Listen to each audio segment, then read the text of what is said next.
Hey guys, and welcome to the Pursuit of Fabulous vlog. Today I'm going to talk about something that comes up all the time with girlfriends, with me personally, with people that I'm coaching, and it is fear. Fear is something that comes up anytime that you are going after a goal that you really want, something that feels a little big, a little scary, a little outside your comfort zone. Basically anything awesome that's going to really require you to put yourself out there into the world is gonna bring up fear. So it's really important to know, what do you do when fear comes up and rears its ugly head? Because it will. So the first thing to remember is that you're not alone, and that anybody who's ever really put themselves out there or gotten past what their worries or their insecurities to really go do cool shit in the world has had and experienced fear. And it's really helpful to talk about that fear with people that you feel close to, that you trust. So whether it's close girlfriends or family members, people that are really positive, or even a life coach, it's great to really be able to vocalize and kind of normalize your fears. So you realize you're not alone, that everybody goes through them, and that you're gonna be just fine.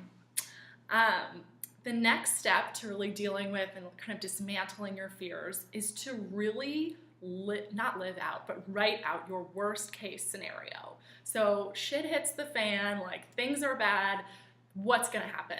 You lose your job, your boyfriend breaks up with you, you have to move back into your parents' basement, whatever it is, your worst case scenario ever, write it all down. And you can even go further, oh my God, I'm a loser, I'm a whatever, and just really get it all out. This can be so cathartic, and it's something that I use personally a lot, to just get it all down on the page. Then I want you to go back through what you've written and kind of reality check yourself. Be like, really, how likely is that to happen? And is that really true about me?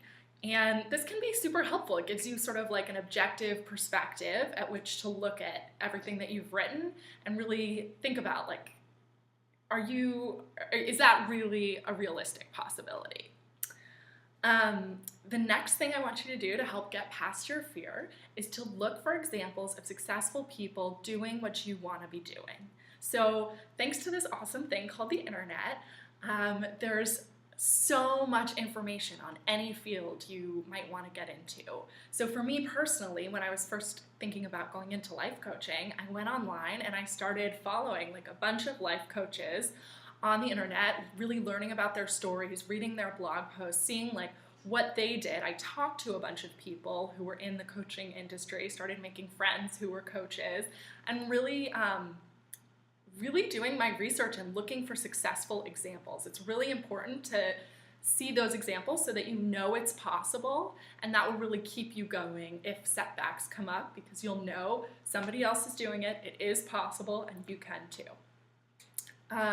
And also, when you find those examples, really ask them, what do they do? How are they successful?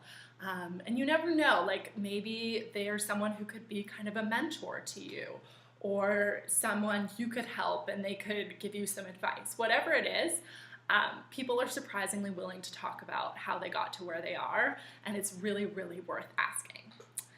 And then the last step to really dealing with your fear is to break down these big, scary goals into really tiny, manageable baby steps. So maybe your big, scary goal is to go back to grad school. And so your very first baby step is to do some research on programs and what you're interested in that are near you, and get a sense of pricing for those. Maybe your first step is to sign up for a GMAT course or an LSAT course, or whatever other test it might be that you would need for entrance. So just really thinking about these big goals and breaking them down, because once you start breaking things down into small, actionable baby steps, you gain momentum, you gain confidence in your ability to do what you thought previously you couldn't do, and the fear slowly begins to subside until you find the next thing that you want to do, the next kind of big, exciting challenge. And then it's going to come back and you're going to do it all over again, but every time you feel that fear and then you just do what you want to do anyway, you get stronger, you get more confident, and you get more unstoppable. And fear is gonna happen in the truly fabulous life. You're gonna be putting yourself out there. You're gonna feel a little vulnerable. You're gonna be a little worried, what if I can't do this? What if I'm not good enough? What if I'm not whatever enough? You kind of just have to say, screw it. You're gonna go out there, you're gonna do your thing, and that's kind of part of the process, and it's a sign you're onto really good stuff. If you feel that like excited, bubbly, slightly nervous feeling, that's a good sign. It means you're on the right track. So keep going after your dreams. I'm so proud of you. Thanks for watching. And if you have any special ways that you combat your fear, I'd love to hear about them in the comments below. Thanks, and have an awesome day.